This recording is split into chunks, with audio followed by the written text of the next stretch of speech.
Welcome to the Salmon Runs YouTube. Enjoy the video. You start by confirming your Apple ID is signed in. Go to Settings and tap your name. Once signed in, check your Apple ID balance shown under your profile. This is the money you'll spend. Make sure your device region matches the App Store region because plans differ by country.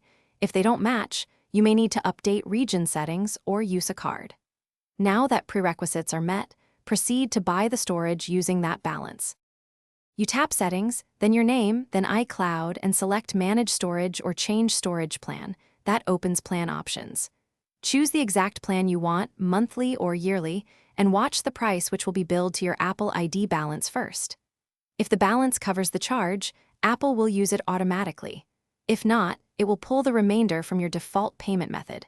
Once you select Confirm or Buy, Apple processes the purchase immediately. You finish by confirming the storage change in Settings under iCloud.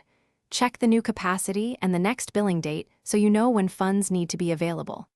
If the purchase fails, first recheck your Apple ID balance and the default payment method.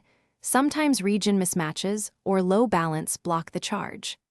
If problems persist, add funds to your Apple ID or contact Apple support for a quick resolution. Keep your receipt or screenshot for verification when needed. Thanks for watching. Consider subscribing if we helped you.